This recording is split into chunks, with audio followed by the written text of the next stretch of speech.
Doctor Manmohan Singh निजकू केवल आक्सीडेंटाल prime minister कहू नथिले, निजकू आक्सीडेंटाल finance minister मध्य से कहूथिले। हेले से आक्सीडेंटाल फाइनान्स मिनिस्टर जेतेबेले जदि दायित्व न थांते ताहेले आज जो भारत को आपण देखुछंती ता हुएत एक भिन्न भारत होइथांता। सेतेबेले से आक्सीडेंटाल फाइनान्स मिनिस्टर कौन एमिति करिथिले जे भारत देवालिया हेबारु अल्पके वर्ती जाइथिला। आसंतु देखिबा ए रिपोर्ट।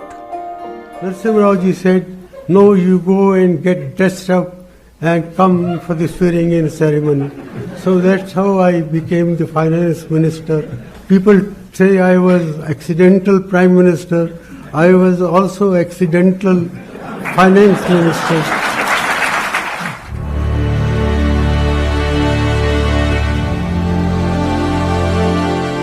से निजकू केवल एक्सीडेंटल प्राइम मिनिस्टर कहूनुले, निजकू एक्सीडेंटल फाइनान्स मिनिस्टर भी कहूले। हुए तो तांको विचार ताहा एक्सीडेंटल होई थाई पारे, हेले देशवासी पई ताहा थिला वरदान। जदि सेते बेले से देशर अर्थमंत्री होई न थांते ताहले आज जो भारत आमे देखुछु हुए तो ताहा किछि भिन्न होई थांता। कोन एमिति सेते बेले घटिथिला जे मनमोहन सिंह को अर्थ मंत्रालय भली गुरुत्वपूर्ण विभाग टेकी देथिले तत्कालीन प्रधानमंत्री PV Narasimha Rao. Narasimha Rao ji called me and I met him. I said to him that the country is in great difficulties. It requires hard thinking and very tough decision-making process to get the country out of the crisis that she was in. Narasimha Rao ji said, "I don't understand all this, but we will give you a free hand with the understanding that if the things go well, we will all take credit. But if the things go wrong, well, you will be the scapegoat." I said, "I accept that, but you will have to back me."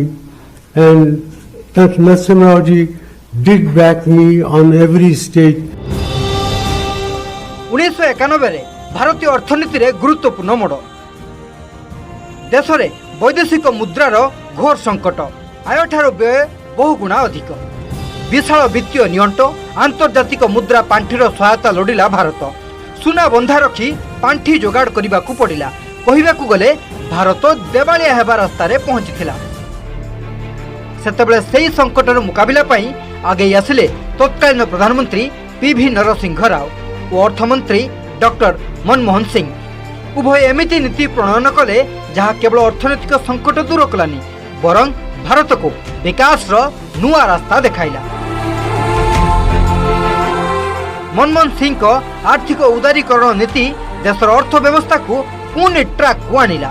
रप्तानी बढ़िला, बढ़िला प्रत्यक्ष विदेशी पुंजी निवेश, ढांचागत संस्कार भी लागू हैला। ताहा ही भारतर अर्थनीति को विश्व बाजार सह परिचित कराइथिला।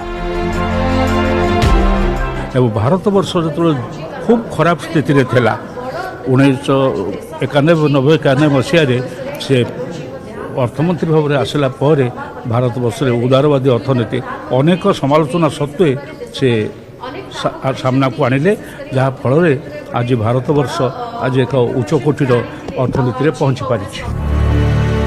1991 जुलाई रे उपस्थापित केंद्रीय बजेट रे देशर अर्थनैतिक संस्कार त्वरान्वित होइथिला। बजेट रे कॉर्पोरेट टैक्स वृद्धि करागला, आरंभ होइथिला टीडीएस। म्यूचुअल पांठि रे घरोई क्षेत्र अंशग्रहण को मध्य अनुमति दियागला।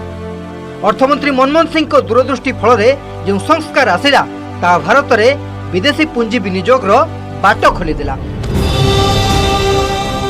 सेतेबेले मनमोहन सिंह प्रणयन करिथिबा नीति को भारतीय आर्थिक प्रगतिर मूलदुआ भावे गणना करा जाए। ताहा होई नथिले आज विश्व रे भारत केउ भली स्थिति रे थांता ताहा सहजरे अनुमय। भुवनेश्वर महेश नंदन सह ब्यूरो रिपोर्ट न्यूज 18 ओडिया।